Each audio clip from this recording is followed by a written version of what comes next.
They broke in just before midnight. 2 men, ski masks, boots like thunder across the floorboards.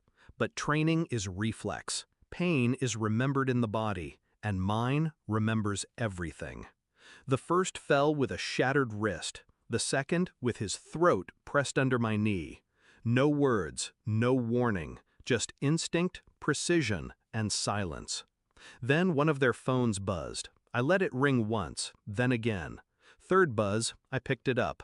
A message. My son is in his room. Use him as a shield if you have to. No name, just a picture of my hallway. Another buzz. Finish him. It wasn't until the fourth buzz I noticed the contact name, my wife. And the photo wasn't from today. It was saved, planned, controlled by her. I texted back, "Your husband is gone. What to do with the boy?" The typing bubbles came instantly. Finish him. I stood over the bodies, heart calm, but cold. The boy's door was closed, locked from the inside. Good. I didn't knock, didn't need to. I already knew he wasn't mine. But it wasn't about the boy, not yet. It was her voice, her timing, her message. It replayed like static behind my eyes.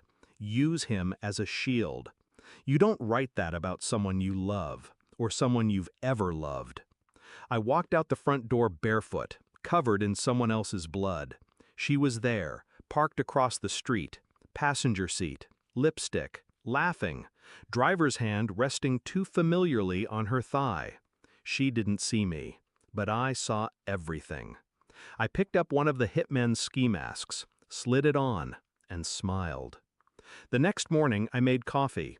She returned home like nothing happened, kissed my cheek like she hadn't ordered my execution. "Sleep well?" she asked. I smiled, like the dead. I started quietly, strategically. Burner phone, clean lab, unregistered DNA swab from the boy's hairbrush. Every day I played the part. Breakfast, small talk, sex. Every night I stared at the ceiling while she lay beside me, mouth slightly open, dreaming of someone else's hands. The boy, he didn't deserve any of it. But she did. I traced the calls, the payments, the trail. She'd been meeting the same man every Thursday for 9 months. They called each other Angel in text messages.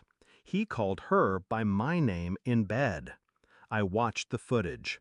No reaction, no rage, only calculation. The DNA results came in on a rainy Tuesday, the kind of day that makes the world feel too quiet. 0% paternity match. Not surprising, still final. I printed it, folded it neatly, slid it into a white envelope. That night at dinner, I passed it to her across the table. She didn't open it at first. She just stared at me, like she already knew. She did. But when her hands opened it, her face still cracked. She scanned the page, lips parting, eyes stinging. Then she looked up. "I can explain." I tilted my head. I didn't ask for one. She followed me into the garage, barefoot and desperate. "You don't understand. He's dangerous. He said he'd kill me if I didn't." I turned, slowly. "You hired him," I said, "not the other way around." The blood drained from her face. "How?" I showed her the video, her voice, her payment, her plan. "I wanted out. I wanted something different," she whispered. "You got it." I tossed the ski mask on the hood of her car, the same one I wore last night when I slid into the passenger seat beside her lover, silent. He laughed, offered me a cigarette. I put a bullet in his thigh and whispered, "She told me to finish the boy. I'll start with you." I left him bleeding in the dirt, didn't even take the gun. Now she looked at me like a ghost. Maybe I was. "Where's Jacob?" she whispered, breath hitching. "Safe. But he's not mine. He's yours. Raise him right." I stepped back, watching her fall to her knees. "And pray he never becomes me." She didn't follow me when I walked out. Not that time.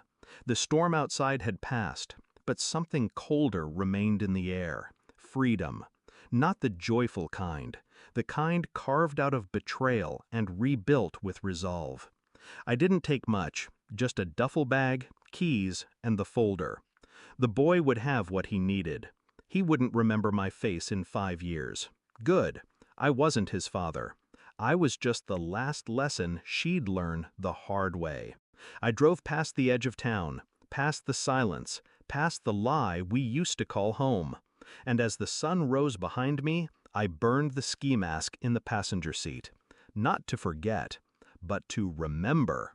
I wore it to show her I could become exactly what she made.